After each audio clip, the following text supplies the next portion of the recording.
This is TechCrunch.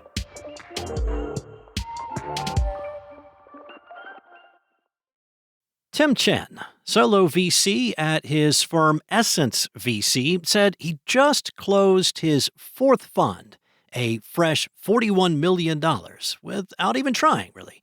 Limited partner investors were so eager to invest, they preempted it. He didn't even have time to generate a pitch deck. A $41 million raise might not sound like much in this age of multi-billion-dollar venture firms and solo VCs like Jack Altman, who just raised his second giant fund at $275 million. But that's mainly because Chen didn't want to take on more. It's an upsize from Chen's 2022 third fund of $27 million, which was up from his $5 million second and $1 million first fund. Chen had not begun new fundraising activity because, until last month, he was still investing out of his third fund, which has now wrapped. But limited partner investors had begun whispering about him amongst themselves after one of his portfolio companies from his second round, Tabular, was acquired by Databricks for about $2.2 billion last year.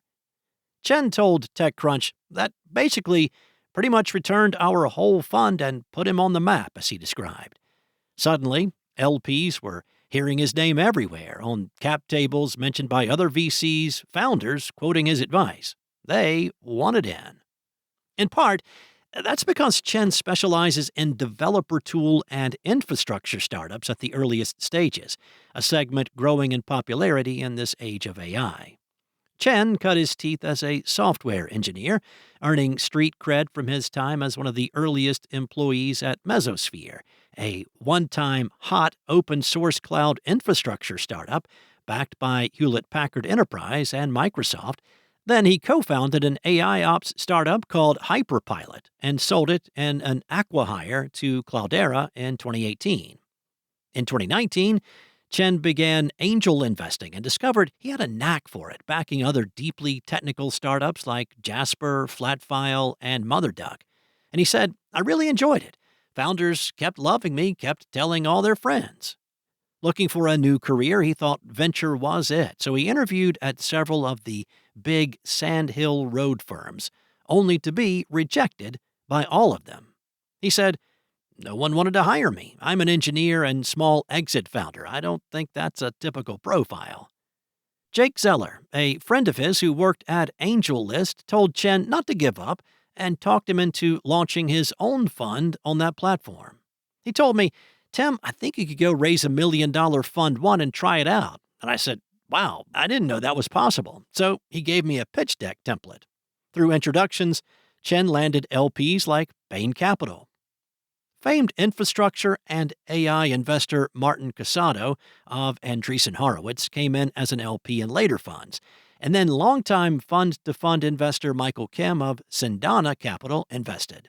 After Tabular sold, Kim told him that Sendana had already reserved $15 million for his fourth fund. Chen was shocked. He also was getting calls from others, some who were previous investors like Sapphire, General Catalyst, and new individuals. And he said, "I wasn't fundraising. I didn't know how much to raise at all. I was just like deploying and vibing." When Stepstone pushed him to send LP documents so they could wire the money and wanted to bring others in, he opted to get his act together and do the fund immediately. AngelList basically did his fundraising documents for him. He settled on a reasonable bump from his last fund, moving cautiously because he still considers himself a beginner at venture. He credits his growing reputation to his background as an infrastructure engineer. "There's so few VCs that look like me," referring to his deeply technical background with software infrastructure. While that was not appealing for the big firms, it has been a boon for his solo investing. Rather than a typical VC focus on traction and sales funnel, Chen helps early founders figure out how to build their products. For instance, he invested in a company called Comfy UI, which was, at the time, working on a consumer visual AI product based on the open-source Stable Diffusion model. After investing, Chen advised the founders to become a developer platform of the models they were fine-tuning. Comfy.org just raised a $17 million Series A to compete with the big closed-source model makers. And their blog post publicly thanks Chen for helping them craft their strategy. For Julien Emery, the problem has always been personal. He's the CEO and co-founder of Superpanel, a platform that helps law firms seamlessly onboard new clients.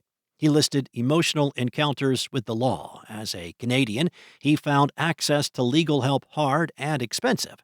And he also recalls his mother in a car accident and how the legal payout helped keep his family afloat for years. He found the legal intake, the process of a firm evaluating a new client or request, tedious. He told TechCrunch, "For consumers, it's a maze of forms, phone calls, and dropped leads that cause most people to give up before getting help. For firms, it's a costly, error-prone bottleneck." Before the recent advancements in artificial intelligence, he said that the intake process was regarded as too complex for automation. But that's changed.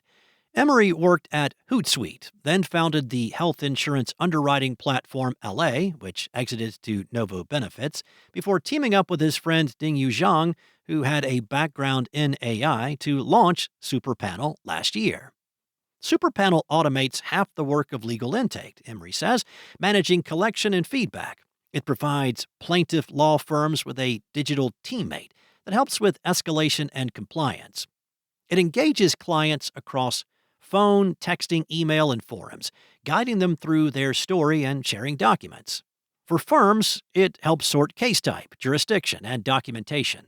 He said, "When there's risk of ambiguity, the system escalates to a human team member. The result is a unified, multi-channel workflow that delivers measurable results and gives firms a system they can trust like a real employee." The company announced Tuesday a seed $5.3 million raise in a round co-led by Outlander VC and Field Ventures. Emery said he met some investors in this round through his last startup, and those early investors introduced him to the ones who led the round for this new one. Others in this round included LOI Venture, Zenda Capital, 8-Bit Capital, and Behind Genius Ventures. Now, legal is one of the top industries seeing transformation as artificial intelligence continues to innovate. So Superpanel certainly is not alone in this space, and it has competitors that include Clio Glow, LegalClerk.ai, MyCase, and Whippy.ai. But Emery is hoping Superpanel will stand out from that pack. Consumers now expect answers and solutions to be instant and self-serve. He said, shaped by AI tools and the online experiences they use every day, Superpanel guides them continuously across that journey. That's it from TechCrunch. For more tech stories like these, go to TechCrunch.com.